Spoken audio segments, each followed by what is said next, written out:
else and rolls. It's not going to happen. But when you watch the Giants, you are seeing coaching, halftime adjustments, getting the ball to the right people. I'm not a coach. I don't sit and watch film all week, but I can see really, really good coaching. And I can see an impact of coaching. The Giants are now an excellent situational team. I didn't think it was the easiest environment for anybody to quarterback last night, but considering he faced a better defense, a defensive head coach on the road, Trevor Lawrence is pretty good. 7 for 16 on third down, 370 yards, excellent 20 for 31, 7 yards a pass, no penalties. There's only 5 NFL quarterbacks I would not pick up the phone for. I have them. I'm not picking up the phone. Don't bother calling me. Mahomes, Allen, Burrow, Herbert, Trevor Lawrence. That's it. Everybody else, including Aaron Rodgers, Brady, Stafford, I'd take a call. High school, college, and pro. I saw Trevor Lawrence playing high school at a tournament in San Diego. Kid picks it up very quickly. There was a moment at the Super Bowl this past year when I met Trevor Lawrence. It was at a dinner party thing event, and he's only 23 years old. I was completely struck by his presence and his maturity and his confidence. It looked like, it felt like, it sounded like I was talking to somebody in their mid-30s. Last night was a perfect example of why he is going to be great. He fumbled on the first drive, right? Deep, own territory, really ugly. Jets get it, kick a field goal. He's trailing, bad start. They just beat the Cowboys. He's on the road. He just fumbled. You're not focused. A young team in New York on prime time. Classic letdown spot. Classic implosion spot. He takes a deep breath, gets the following kickoff, drives 60-some yards, gets a field goal. They force a punt, gets the next drive, 95, 96 yards, touchdown. Game over. Thanks for flying United. That was the game. I preach this with young quarterbacks all the time. Keep your emotion mostly to yourself. At the podium, keep your thoughts mostly to yourself. Bland is best. Yeah, I know Brady, when he finally got to Tampa after all those trophies, showed more emotion. He earned it. But most of the young, talented quarterbacks that unravel, Baker Mayfield's one of them. They can't control themselves. They can't control themselves at a podium. There's too much emotion. There's too much cowboy. This kid's a grown-up. And if you look at Mahomes, Allen, Herbert, Burrow, Trevor Lawrence, the one thing they all have in common, they've got some emotional discipline. They can be sometimes kind of bland in terms of podium. It can be kind of cliched. Exactly. Last night was the classic letdown spot. Just beat the Cowboys, young team, people talking playoffs, go to the bright lights, Amazon, here we go, fumble first possession. Nope. Head down, keep it bland, execute, composure, discipline. Not cool words in 2022, I know. Here's Doug Peterson after.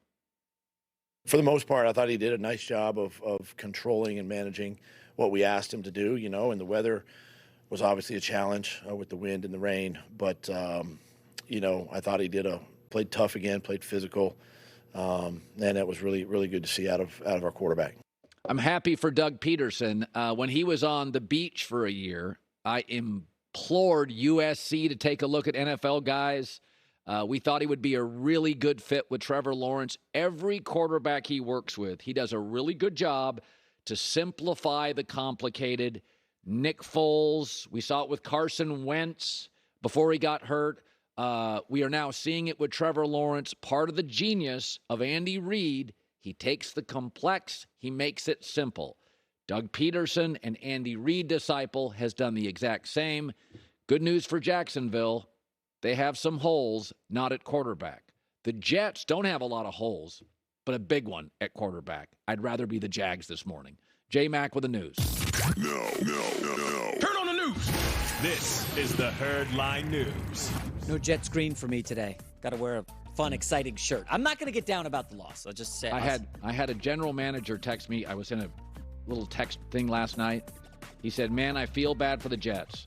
Finding the right coach and finding the right quarterback in this league is really hard. If you're a GM and do it for 30 years and can get one-star quarterback and one-star coach, That is better than average. And just remember, this coach and GM signed off on Zach Wilson at the draft. I know. Justin Fields was on the board. Everybody makes mistakes. It happens.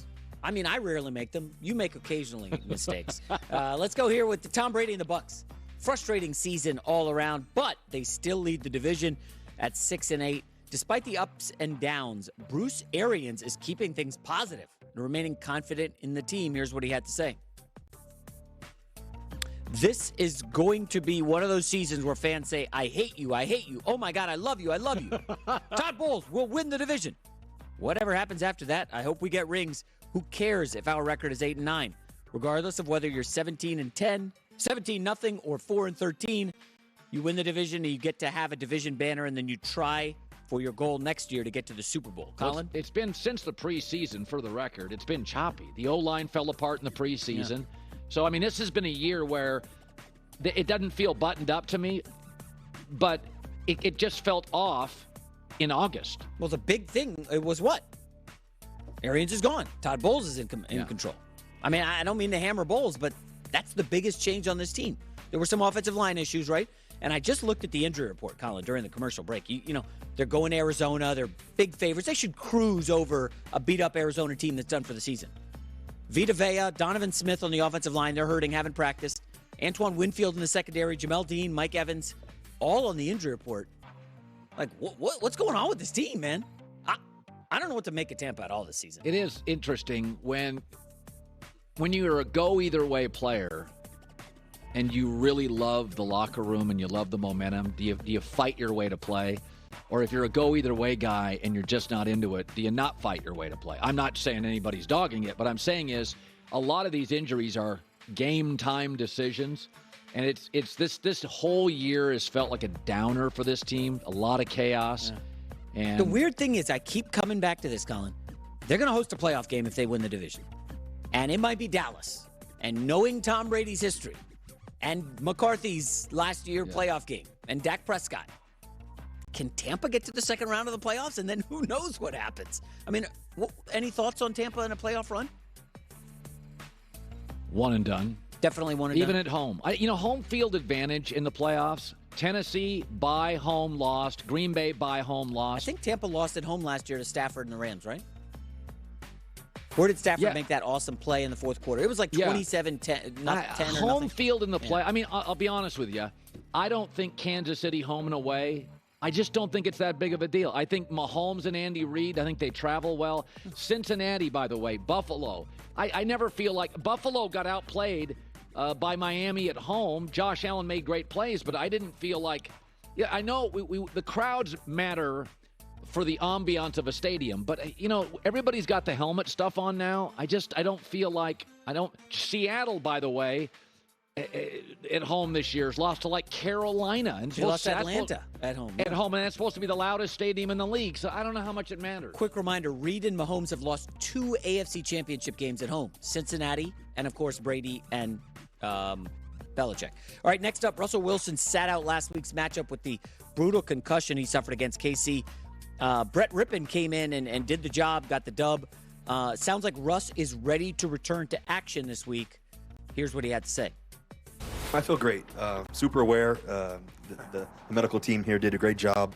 And we just, I think that to be able to heal quickly and just be able to get back on the field, to be able to practice Wednesday and Thursday and Friday, I've been blessed. I think a lot of 24/7 treatment, pretty much, just having great people around you. And then also, too, just it's a lifestyle, it's a lifestyle.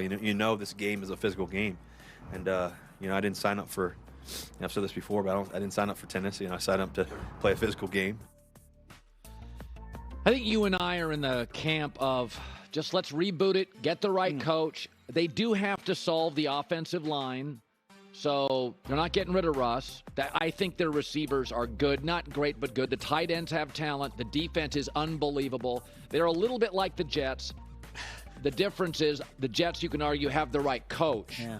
This operation right now, I just don't think has. I think Nathaniel Hackett, I should have thought of this when it happened and I didn't, is that between Aaron Rodgers and Matt LaFleur, how much impact did Nathaniel Hackett really have with that offense? Because it looks like he has an offense and no second gear. This is what he knows. So Matt LaFleur with Mike Vrabel had one offense, goes to Green Bay with Aaron Rodgers, can run a different style offense because he's got a different quality quarterback. But you start looking at LaFleur and Aaron Rodgers kind of do what they do. The truth is, and he reportedly interviewed well, he may just have one offense. That's it. He thought he was getting Aaron to Denver. Somebody told me this about 6 months ago. He thought he was getting Aaron. So if Aaron goes to Denver, it doesn't look like this. But Russell can't run the Aaron offense. And he has no second gear. You want a glass half full Denver Broncos outlook? I do. So look at the last 3 weeks, Colin. They go to Baltimore in a game, big underdogs. They cover the